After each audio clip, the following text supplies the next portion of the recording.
بسم الله الرحمن الرحيم ذلك الكتاب لا ريب فيه هدى للمتقين.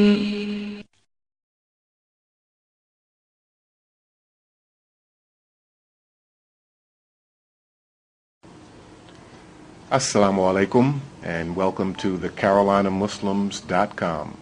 My name is Ahmad Shakur and my guest this evening is Michelle Ashfaq, who is originally from Albany, New York. She's married, a mother of 3, and a first grade teacher with the Charlotte Islamic Academy in Charlotte, North Carolina. Michelle has consented to share with us her thoughts about converting to Islam, her motivation for doing so, and her concerns as a Muslim. Michelle, I want to thank you for joining us this afternoon in our little conversation. We've got a few things to talk about this afternoon, but I wanted to start by just simply asking you, how were you introduced to Islam? I look back now and I can say that I think I was introduced in a very subtle way, even in childhood. When I think about when I attended Catholic school and I was so drawn to the stories of the prophets, some of them being Isa alayhi salam and Yunus alayhi salam. But I think it started from them, just the fascination of over there somewhere in the Middle East.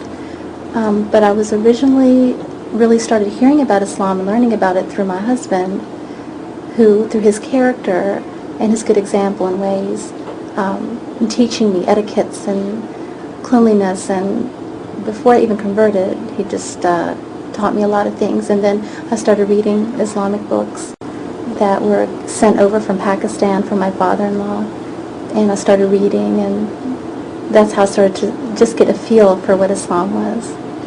Before converting to Islam, did you consider other religions, or was Islam what you wanted to do?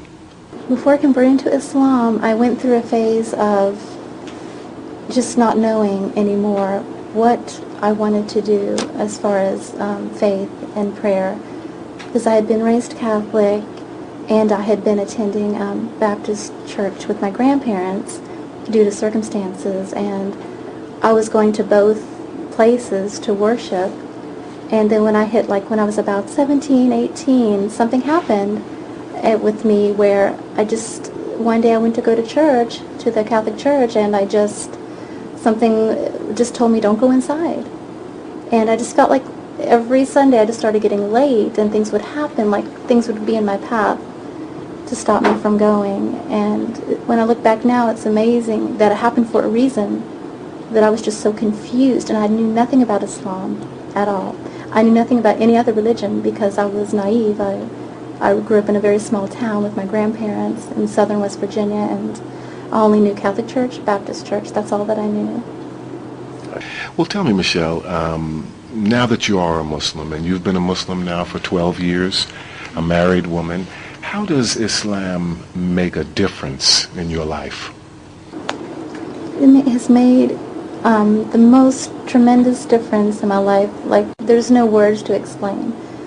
The peace that you feel with Islam, and I think it's also a connection that you have between you and God. You say Allah.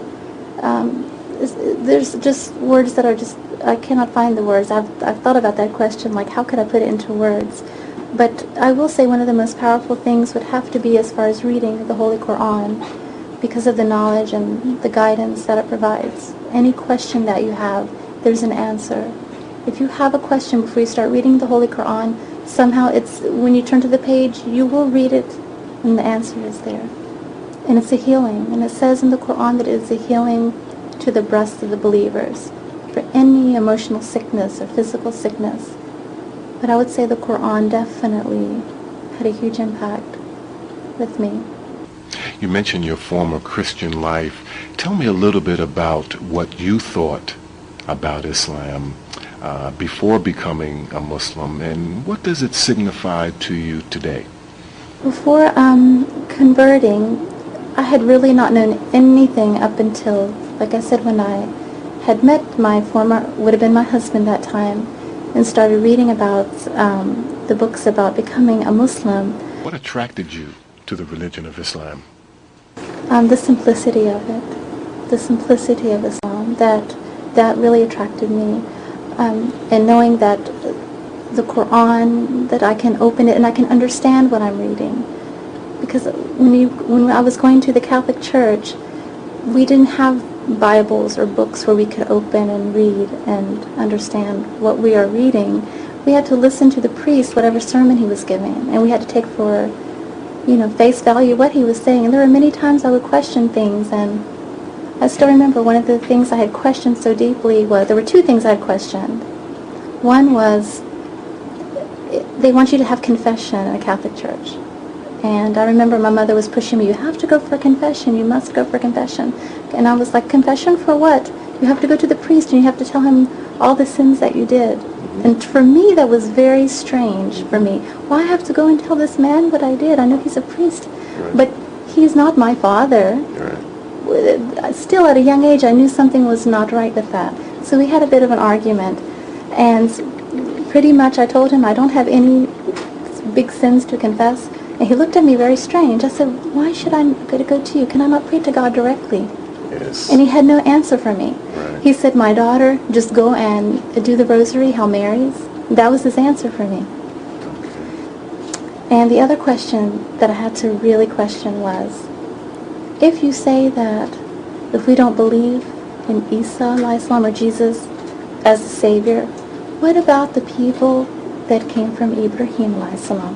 What about those people that followed him before Isa came? Are you telling me that if I don't believe this way, that I will go to the hellfire? So there were a lot of things I was questioning. What about those people? He was a good prophet. They followed him as well. So these were the two big questions that I had. Their answers were not satisfying for you? No. There didn't seem to be any logical answer for those questions. It must have been a very frustrating time for you spiritually. It was. I think the most frustrating time was when I had not met my husband and I really did not know what to do, where to go to worship. And there was a whole year of just like drifting, questioning God. Why is this happening to me? Why I cannot go to the church? I was baptized in that church. I loved going to the Catholic Church. I loved everything about it. I was probably the only person who would stay and talk to the priest and talk to any of the nuns. I would stay with them. I had even wanted to be a nun when I was small. There are pictures of me taking a shirt and pulling it over my head. I still have pictures. Because I told my mom I want to be a nun when I grow up. I don't want to get married. I just want to be a nun. And I was so devoted that way. How are those issues resolved for you now that you are a Muslim? How are you getting those questions answered?